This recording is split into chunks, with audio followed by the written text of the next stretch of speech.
भारत माता की। भारत माता की।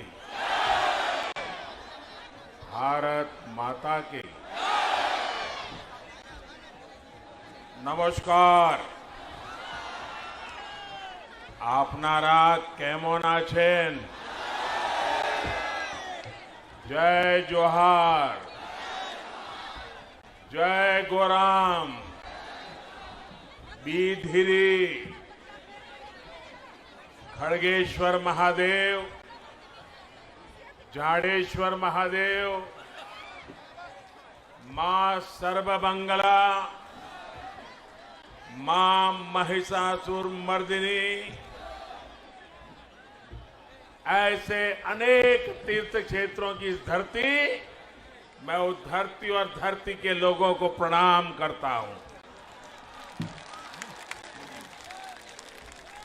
इस धरती ने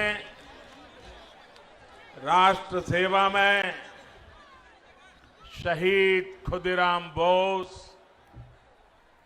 क्रांतिकारी हेमचंद्र कानूनगो, वीरेंद्रनाथ शासमल, निर्मल जीवन घोष, ऐसे अनगिनत क्रांतिकारी दिए। यहां के संथाल आंदोलन ने भारत की आजादी में बहुत अहम भूमिका निभाई है। ये धरती भारत मां के महान सपूत ईश्वर चंद्र विद्यासागर जी की भूमि है। इस भूमि को मां शारदा देवी, रानी रासमोनी, देवी चौधरानी जैसी अनगिनत विभूतियों ने धन्य किया है। कादम्बिनी गांगुली और चंद्रमुखी बासु ने यहां की विलक्षण प्रतिभा का प्रकाश बिखेरा है। इसी क्षेत्र में देश की आजादी के लिए शहीद हुई माता स्वरूपा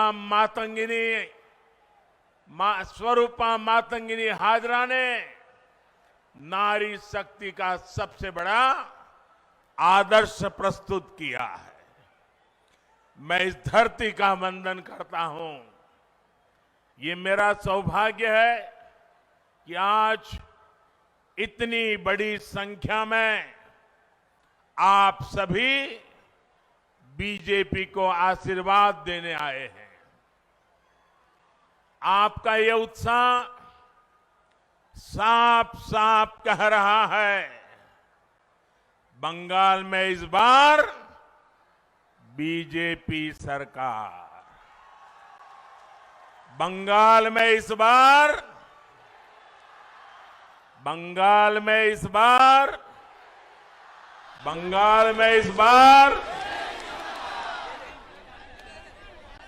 साथियों, ये मैं क्यों कह रहा हूं कि इस बार बीजेपी सरकार? बंगाल के उज्जवल भविष्य के लिए इस धरती पर हमारे 130 के करीब कार्यकर्ताओं ने अपना जीवन न्योछावर कर दिया ताकि बंगाल आबाद रहे। मैं ये क्यों कह रहा हूं? मुझे गर्व है मेरी पार्टी के पास दिलीप घोष जैसे अध्यक्ष है।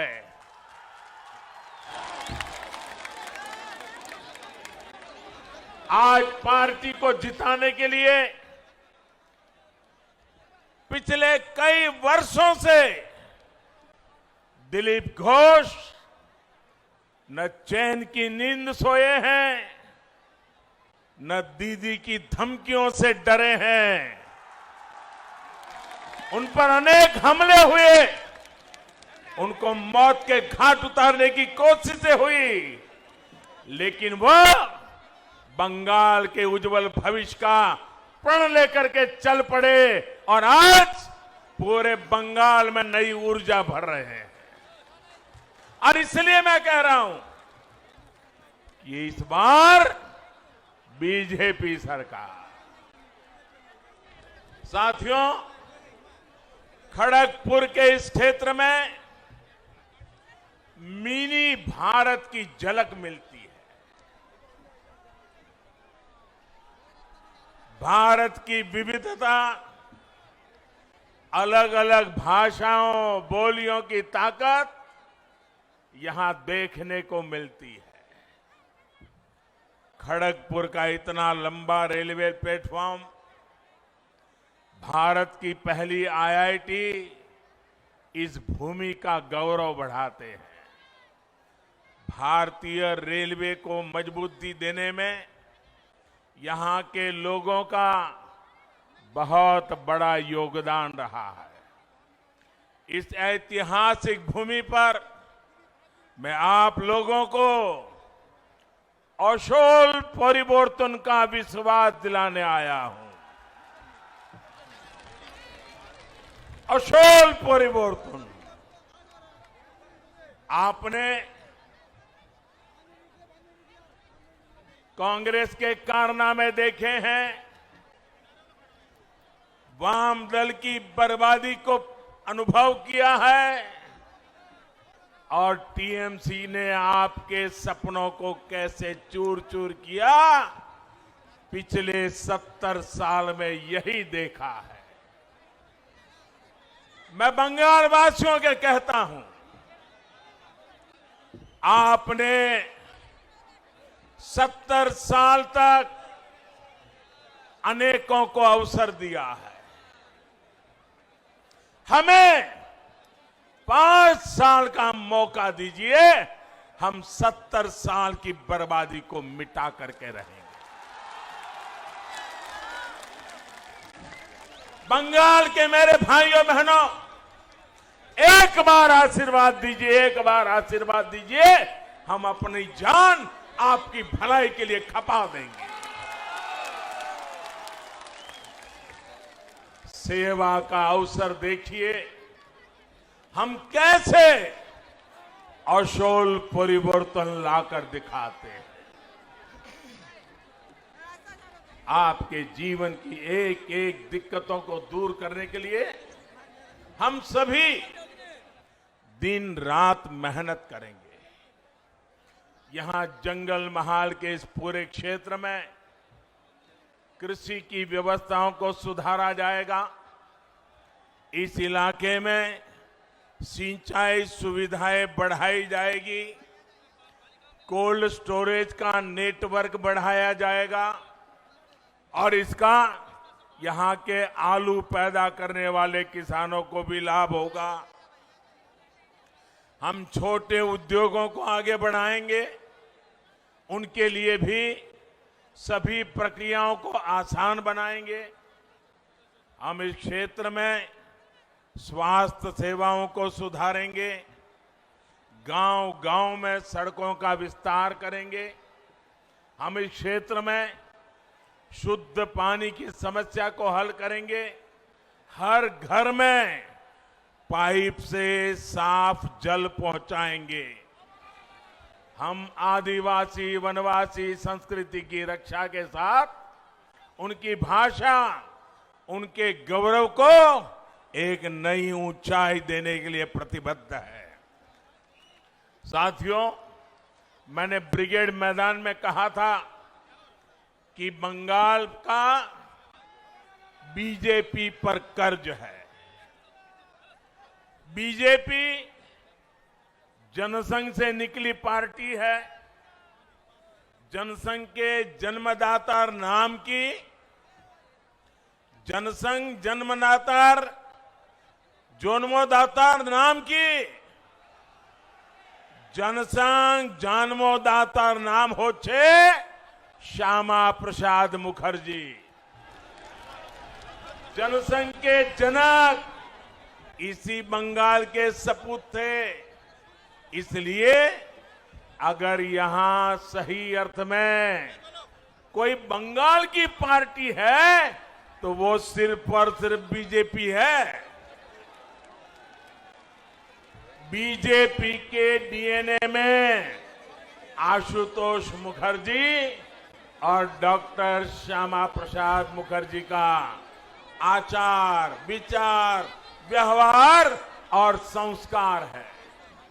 इन्हीं संस्कारों को लेकर हम बंगाल के हर क्षेत्र को विकास की नई ऊंचाई पर पहुंचाना चाहते हैं।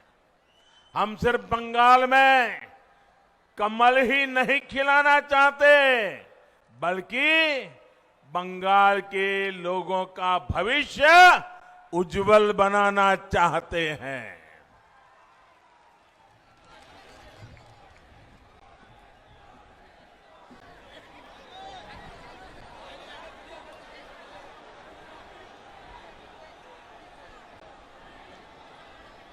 साथियों, जहां जहां राज्यों में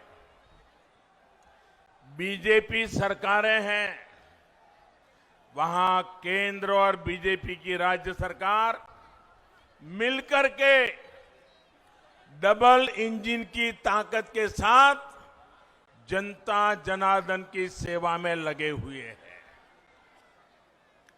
आप मुझे बताइए, अगर कहीं कोई गाड़ी, कोई बस कीचड़ में या गड्ढे में फंसी हो, अगर उसको बाहर निकालना हो तो सारे पैसेंजर नीचे उतर करके एक दिशा में धक्का मारते हैं कि नहीं मारते हैं? मारते हैं कि नहीं मारते हैं? लेकिन आधे पैसेंजर आगे से पीछे की धक्का मारे और आधे पैसेंजर पीछे से आगे धक्का मारे तो कीचड़ से गाड़ी निकलेगी, गड्ढे से गाड़ी निकलेगी। सबको एक ही दिशा में करना होगा ना। बंगाल में भी दिल्ली की ताकत और बंगाल की ताकत, दोनों इंजन एक दिशा में लगेंगे, तब जाकर के बंगाल ये बर्बादी से बाहर निकलेगा। हम सबका साथ, सबका विकास और सबका विश्वास के मंत्र के साथ काम कर रहे हैं। लेकिन यहां पश्चिम बंगाल में दीदी, ये दीदी विकास की हर योजना के सामने दीवार बन करके खड़ी हो गई है। आपने दीदी पे भरोसा किया, लेकिन दीदी ने आपको दुर्नीति दी, आपके साथ विश्वासघात किया। किया कि नहीं किया? विश्वासघात किया कि नहीं किया? आपके सपनों को चूर चूर कर दिया कि नहीं कर दिया? 10 साल में बंगाल को बर्बाद किया कि नहीं किया? और अब देखो, आज दीदी 10 औंगिक और की बात कर रही है। 10 औंगिक और। अरे दीदी,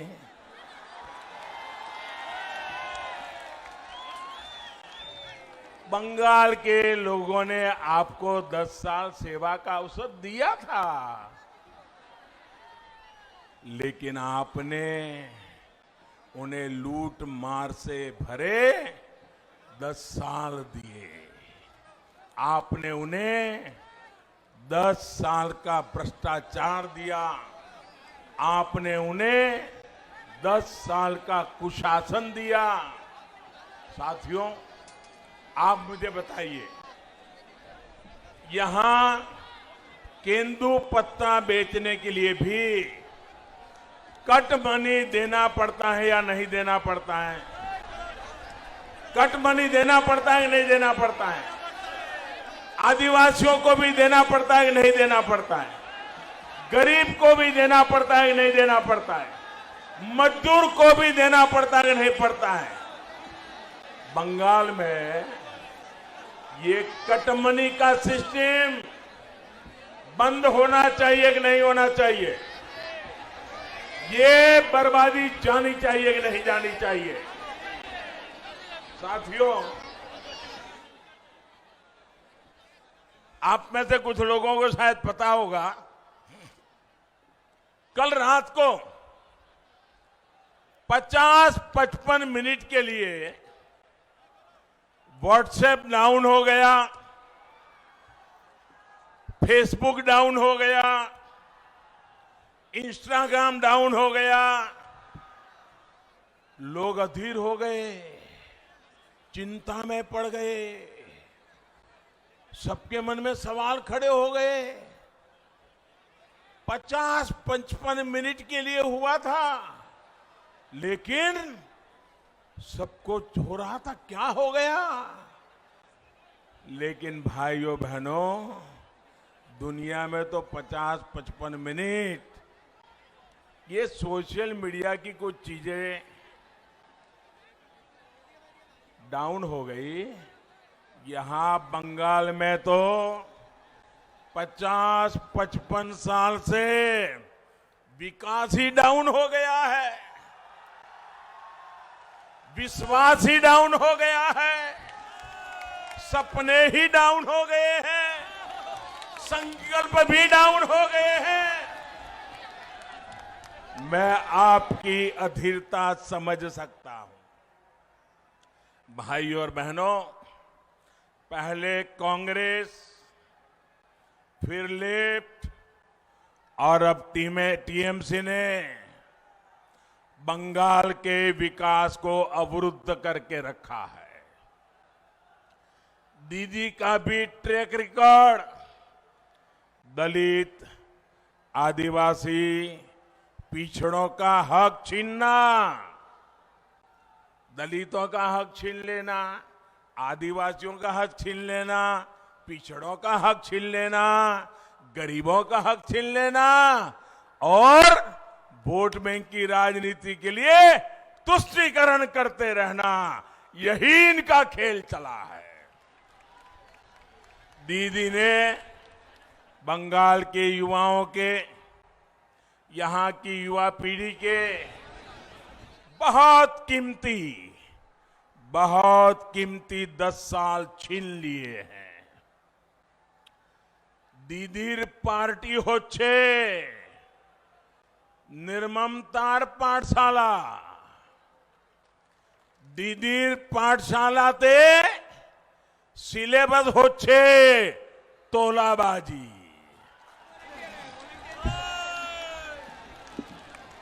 दीदीर पाठशालाते सिलेबस होच्छे कटमनी। दीदीर पाठशालाते सिलेबस होच्छे सिंडिकेट। दीदीर पाठशालात उत्पीड़ने ट्रेनिंग देवा होय, आराजो को तो ट्रेनिंग देवा होय। साथियों, आज पश्चिम बंगाल में शिक्षा की क्या स्थिति है, एक खड़गपुर के लोग बहुत भली भांति जानते हैं। शिक्षक भर्ती के नाम पर यहां का युवा कोर्ट कचहरी के चक्कर लगाने के लिए मजबूर है। भर्तियों के लिए जो बोर्ड, जो कमीशन बनाए गए, उन्हें भी टीएमसी काडर के हवाले कर दिया गया है। बहनों और भाइयों, शिक्षा को लेकर दीदी और उनकी पार्टी की सोच का एक और उदाहरण आज मैं आपको देता हूं। हमारे देश में 3.5 दशक के बाद, यानी करीब 35 साल के बाद नई राष्ट्रीय शिक्षा नीति लाई गई है।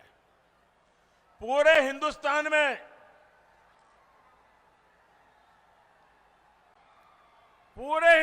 में ये नई शिक्षा, राष्ट्रीय शिक्षा नीति की तारीफ हो रही है और इसका मकसद है 21वीं सदी की जरूरतों के अनुसार शिक्षा में बदलाव हो। राष्ट्रीय शिक्षा नीति में शिक्षकों की ट्रेनिंग से लेकर स्किल अपग्रेडेशन तक अनेक प्रावधान किए गए हैं। और इसकी एक प्रमुख बात है, स्थानीय भाषाओं में पढ़ाई पर बल। टेक्निकल एजुकेशन हो, मेडिकल की पढ़ाई हो या फिर प्रोफेशनल कोर्स, इन सब में स्थानीय भाषाओं पर जोर दिया गया है। हम चाहते हैं कि गांव और गरीब का बच्चा और भी आसानी से डॉक्टर, इंजीनियर, मैनेजर, किसी कंपनी का सीईओ बन सके। आप मुझे बताइए भैया, गरीब का बच्चा भी डॉक्टर बनना चाहिए कि नहीं बनना चाहिए? गरीब का बच्चा भी इंजीनियर होना चाहिए कि नहीं होना चाहिए? गरीब की बेटी भी अपने सपने पूरे कर सके, ऐसी व्यवस्था होनी चाहिए कि नहीं होनी चाहिए? लेकिन भाषा के कारण उसके सपने चूर चूर हो जाते हैं। हमने कहा है गरीब का बच्चा भी डॉक्टर बन सके, उसलिए उसकी भाषा में हम पढ़ाएंगे और उसको डॉक्टर बनाएंगे। लेकिन दीदी को तो इसका भी विरोध है। दीदी की सरकार नई राष्ट्रीय शिक्षा नीति को लागू करने में मना कर रही है, आना कर रही है। दीदी को पश्चिम बंगाल के लाखों युवाओं के भविष्य की, उनके कैरियर की कोई चिंता नहीं है।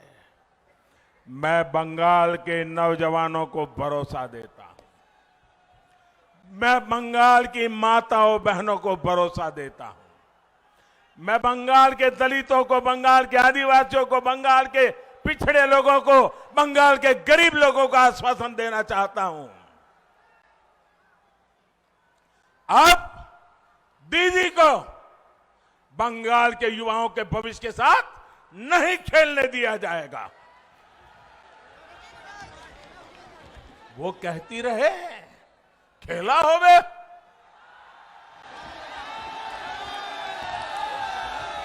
लेकिन पूरा बंगाल आज कह रहा है, ये हमारा पश्चिम बंगाल आज कह रहा है, खेला शेष होवे, विकास आरंभ होवे। साथियों, आज दीदी से पश्चिम बंगाल के लोग 10 साल का हिसाब मांग रहे हैं, लेकिन जवाब देने के बजाय दीदी उन पर अत्याचार कर रही है। आज हर बंगालवासी कह रहा है दीदी के तो बोलछी किंतु उन्हीं सुने छन्ना।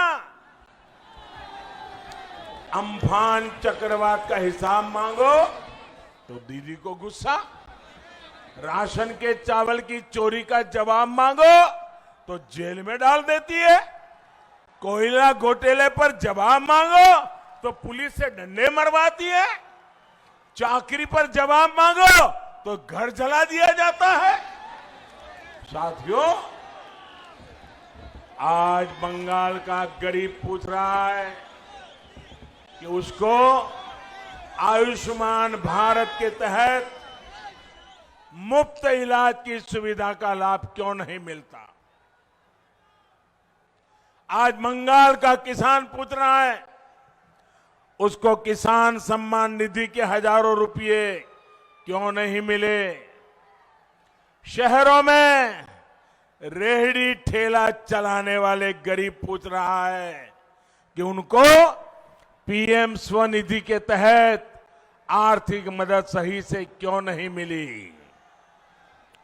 आज बंगाल की बहनें पूछ रही हैं कि हर गल जल पहुंचाने के लिए टीएमसी सरकार को जो पैसा दिया था, दिल्ली से पैसा भेजा था, वो पैसा तिजोरी में रख करके क्यों बैठ गई।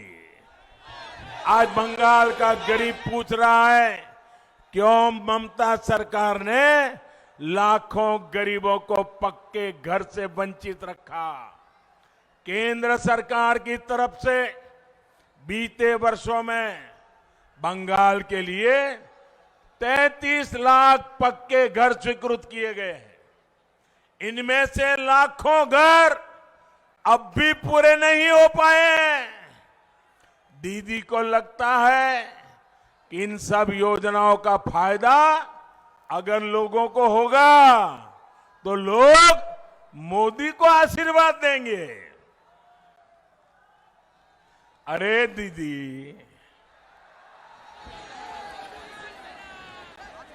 आपको मोदी को क्रेडिट नहीं देना था तो मत दीजिए, लेकिन अपने गरीब के पेट पर लात क्यों मारी? आपने रेहड़ी पटरी वालों के पेट पर लात क्यों मारी? बहनों और भाइयों, गरीब का जीवन तब सुधरता है जब जीवन और कारोबार दोनों सरल होता है, रोजगार के अवसर बनते हैं। खड़गपुर सहित पश्चिम बंगाल के अनेक शहरों में आत्मनिर्भर भारत के महत्वपूर्ण सेंटर बनने की भरपूर संभावनाएं। इन संभावनाओं पर भी टीएमसी सरकार ने लगातार चोट पहुंचाई है, प्रहार किया है। एक तरफ देश निरंतर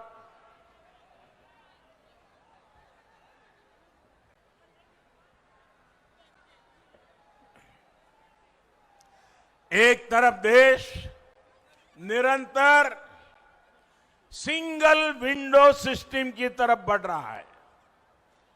सरकार के अंदर सिंगल विंडो सिस्टम इसलिए ताकि कारोबारी को, उद्यमी को यहां वहां भटकना न पड़े। लेकिन पश्चिम बंगाल में एक अलग तरह का ही सिंगल विंडो सिस्टम बना दिया गया है। यहां एक अलग प्रकार का सिंगल विंडो है। बंगाल वालों को पता है, देशवासियों को अभी पता नहीं है इसका। ये सिंगल विंडो क्या है? बंगाल में सिंगल विंडो है वाइपो विंडो। बंगाल में कौन सा सिंगल विंडो है? बंगाल में कौन सा सिंगल विंडो है? वाइपो विंडो। बंगाल में कौन सा सिंगल विंडो है? पश्चिम बंगाल में इस विंडो से गुजरे बिना कुछ नहीं हो सकता। पिछले 10 साल में तृणमूल सरकार ने हर वो काम किया जो यहां रोजगार और स्वरोजगार के अवसरों को खत्म करने वाला था, रोकने वाला था। तृणमूल के वसूली गिरोहों, सिंडिकेट के कारण अनेक पुराने उद्योग बंद हो गए। यहां सिर्फ एक ही उद्योग चलने दिया गया है। कौन सा उद्योग? माफिया उद्योग। कौन सा उद्योग? कौन सा उद्योग? माफिया उद्योग। सुवर्ण रेखा नदी पर और कसवती नदी में अवैध खनन के तार कहां से जुड़े हैं, ये यहां का बच्चा बच्चा जानता है। बंगाल में बीजेपी सरकार आने के बाद इन सभी पर सख्त कार्रवाई होगी, कानून का राज स्थापित किया जाएगा। साथियों, बाबा साहब आंबेडकर के बनाए संविधान ने प्रत्येक भारतीय को वोट की आजादी दी है। बाबा साहब आंबेडकर ने हम सभी देशवासियों को ये अनमोल ताकत दी है। लेकिन बंगाल में ममता दीदी वोट करने की आपकी ताकत को छीनती रही है, लूटती रही है। 2018 में पंचायत चुनाव में जिस तरह दीदी ने आपके अधिकारों को कुचला, वो दुनिया ने देखा है। जिन लोगों को संविधान ने के आपके इस अधिकार की रक्षा की जिम्मेदारी दी है, वही लोग बंगाल में लोकतंत्र के लिए खतरा बने हुए हैं। लेकिन मैं बंगाल के लोगों को आश्वस्त करता हूं कि अब दीदी को लोकतंत्र को कुचलने नहीं दिया जाएगा। पुलिस और प्रशासन को भी याद रखना चाहिए कि संविधान और लोकतंत्र की मर्यादाओं से बड़ा कुछ नहीं होता है। आगे निर्वाचन गुलिते टीएमसी जा करतो एबार होबे ना। आपनारा आश्वस्त थाकुन, सबाई एक संगे रखे दाड़ान, निर्भय भोट देन। पश्चिम बंगलार एतीत फिरिए आनार जन्यो आम्बरा बद्ध परिकार। साथियों, पश्चिम बंगाल को अब पढ़ाई, कमाई, दवाई, सिंचाई और सुनवाई सुनिश्चित करने वाली सरकार चाहिए। भाजपा की डबल इंजन सरकार चाहिए। केंद्र सरकार के प्रयास पूरी तरह से तभी जमीन पर उतर पाएंगे जब यहां भी भाजपा की सरकार बनेगी। डबल इंजन की सरकार यहां ज्यादा रोजगार, ज्यादा उद्योगों के निर्माण के अवसर बनाएगी। इस वर्ष के केंद्र सरकार के बजट में मेदिनीपुर के लिए एक बहुत बड़ा प्रावधान किया गया है। पेटवा घाट का जो फिशिंग हार्बर है, उसको आर्थिक गतिविधियों का हब बनाने के लिए पहल की गई है। डबल इंजन की सरकार में यहां का इंफ्रास्ट्रक्चर आधुनिक होगा, कोल्ड चेन की व्यवस्था सुधरेगी, मछलियों की एक्सपोर्ट वैल्यू बढ़ाने के लिए हर काम किया जाएगा। इससे यहां मछली पकड़ने और इसके व्यापार से जुड़े लोगों, सभी साथियों को बहुत लाभ होगा। साथियों, ये चुनाव सिर्फ विधायक, सिर्फ मंत्री, सिर्फ मुख्यमंत्री को बदलने का ही नहीं है, सिर्फ परिवर्तन का नहीं है, बल्कि सोनार बांग्ला के निर्माण का संकल्प है। हर बूथ पर भारी संख्या में भाजपा के लिए मतदान हो, ये संकल्प लेकर के हमें यहां से निकलना है। इस बार जोर से छाप, कमल छाप, जोर से छाप, जोर से छाप, जोर से छाप।